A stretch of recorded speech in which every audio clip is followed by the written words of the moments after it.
I want to start with a thread from Kane Sport. That's our Miami site. Matt Shodell, the managing editor of Kane Sport, put this out there on Tuesday night after Hunter Yurachek spoke to ESPN. Later, he spoke to a bunch of reporters on a teleconference, and there's even more stuff. And everyone is seizing on this. I poo-pooed it last night. I'm not going to poo-poo it again. We need to have a serious discussion about it.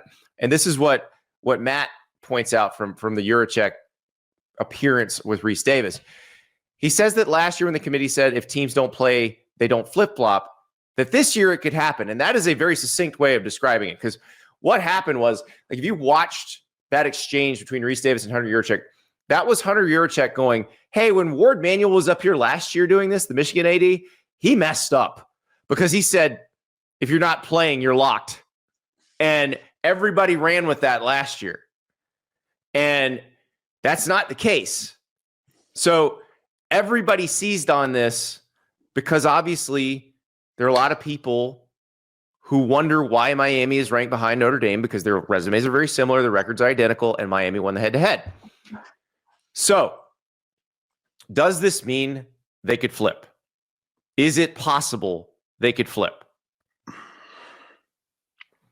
I think it was just, I'm not ruling anything out so he doesn't block himself in a corner. I don't think that's like Dan Wolken wrote a column, and I think Dan Wolken's a very talented column writer, that like there's a trap door set in place here that like Miami can like walk. Did you read this story about how? Yeah. Okay. Yeah. So it's like, yeah, that sounds great. They're creating this elaborate like labyrinth tunnel that they can run. It makes no sense. And I'm not. And this is what I keep coming back to. Done it already. Yes. Why didn't they do it before? What makes everybody think they're just going to change their mind now?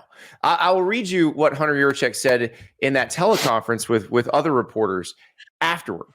So here's the question that this person was asked, or this is that Hunter Yurachek was asked.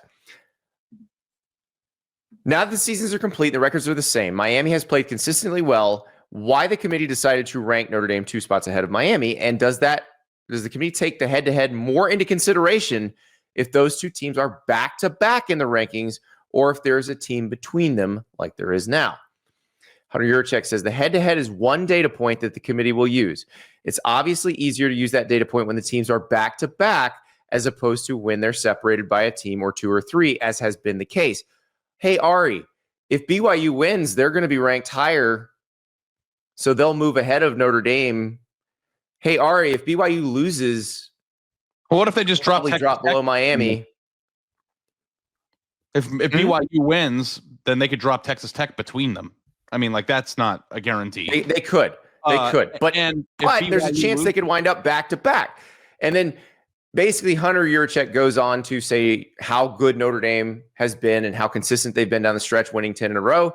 He's also points out that Miami has been really good in November and has moved up faster than anybody in the rankings.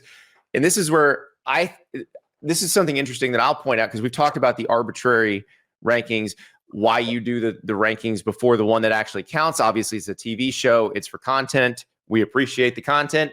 But if you happen to have lost right before they do that first ranking, that can hurt you more than losing early. That can hurt you more than losing late, because you get sort of pegged right in there. And that is what happened to Miami. Their losses were right as the committee started ranking. So they started the rankings at 18. They have moved up. They're now 12. But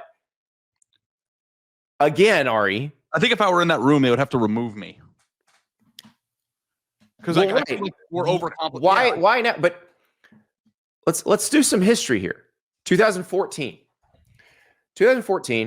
Baylor and TCU play on October 11th. Baylor wins the game 61-58. The following weekend, Baylor loses to West Virginia. That's the only loss Baylor suffers all season. The only loss TCU suffered all season was the Baylor loss on October 11th. The committee does its first ranking, the first ever ranking, the one that Mississippi State was number one in, a couple weeks later. They had TCU ahead of Baylor, despite them having the same record and Baylor winning the head-to-head. The following week, same thing. The following week, same thing. The following week, same thing. The following week, same thing. They get to the final ranking. Now, where this is interesting is TCU was number 3 in the next to last ranking. So we go to the final week of the season.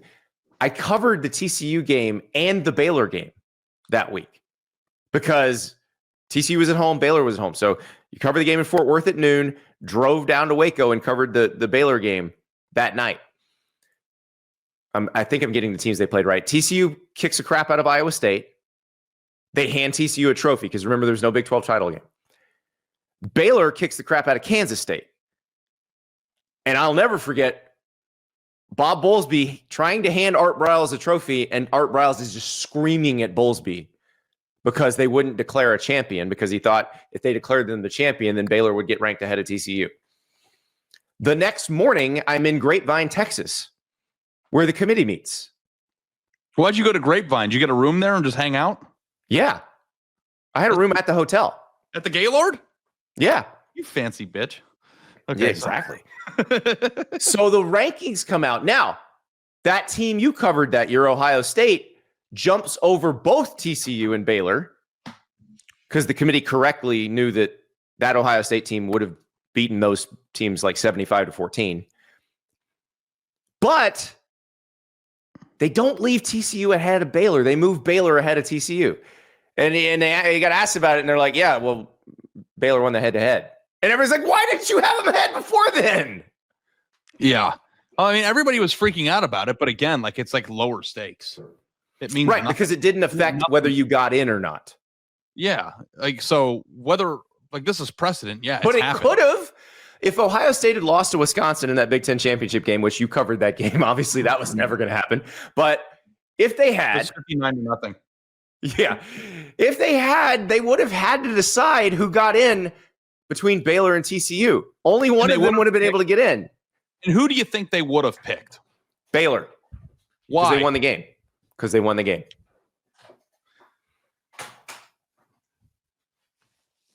But again, I didn't understand why they didn't have them in ahead of TCU in the first place. I want to tell everybody about Rowback. That's the greatest hoodies, joggers, quarter zips, polos, you name it. I'm wearing my Hezzy hoodie right now. You can get the Hezzy hoodie with your favorite team's logo on it at rowback.com, RHOBACK. Lane Kiffin's probably got himself a new LSU Tigers Hezzy hoodie. Marcel Reed right there wearing his Texas A&M one. He's going to the playoff. We've talked about Kalen DeBoer actually needs a new black hoodie after they lost to Oklahoma. The Bama one is pretty sweet. So go to rowback.com, RHOBACK. Get your college branded stuff. Get your just everyday wear from Rowback because it is the most comfortable, stylish, performance driven. You can go from the golf course to the office to the bar and never look out of place. Rowback.com, RHOBACK. Use the code Andy for 20% off your first order. That's code Andy for 20% off your first order at rowback.com. Like, same thing that's happened with you, with Notre Dame fans this year. I had TCU fans all over me that year. I feel like I'm Fletcher Reed in the movie Liar, Liar. What's going on here? I'm kicking my ass. Do you mind? Like, I have no idea. Like, everyone's gonna, like, people listen to the show, like, come to this discussion are just like, what are these guys gonna say? I have no explanation for what's going on here. Like, honestly, I don't either. Can I say something else that's a little bit strange? Sure. I actually think this committee will look even stupider than they already do if they flip them. I do. I agree. Like, that's the thing here. Notre Dame fans. These guys look like morons right now. And they will look even dumber if they flip Miami and Notre Dame. I've been waiting to say this, and I haven't said it yet, but I think now is a good time to say it. We have repeatedly told you throughout this entire show that we are more concerned about process and not the teams, right? It's process. I don't care if it's Notre Dame and Miami. Right. It's Let's call them Big State and Tech U. Yeah. Doesn't matter. I will tell you, while I think Tech U should be in over the other one you said, Big State. if Big State, this is a He Got Game reference. If Big State drops out at the end and they put Tech U in, that will look moronic and the process will still look stupid.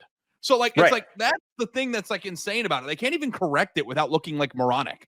So, and I wanted to ask you this, and I don't know if I feel this way every year because we're in the moment and then I forget what happened 6 years ago, but is this the most erratic it's felt? Like from a week to week, and it is messing with my argument that you and I share. Like you and I have shared this belief in the past that any 13 intelligent people will come to the same conclusions. Are we sure these 13 people are intelligent? I mean, I don't want to like make fun of anybody. I know some of these people. I know they're intelligent individually, but again, this doesn't make sense. Well, and then if you flip it, it will look dumber. You know, Josh Pate tweeted this, and I thought it was really funny. But I wrote a column back in 2018 when I was still at The Athletic from Big Ten Media Days, talking about the need for more transparency in the process. And like Josh Pate tweeted something about like, we get all the crazy, insane details about what's going on behind the scenes of every coaching search, but never do we get any insight on what goes on in that room.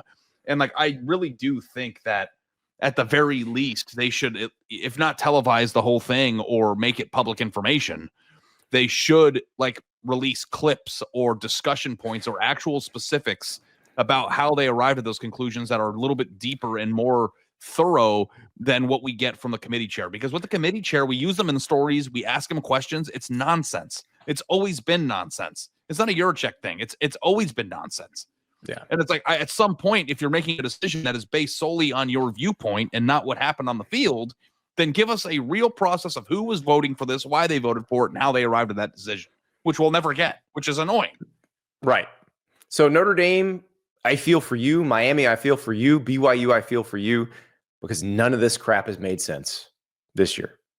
None of it. I slapped myself in the face a little bit too hard. That was stupid. It's like a little bit, yeah. Okay.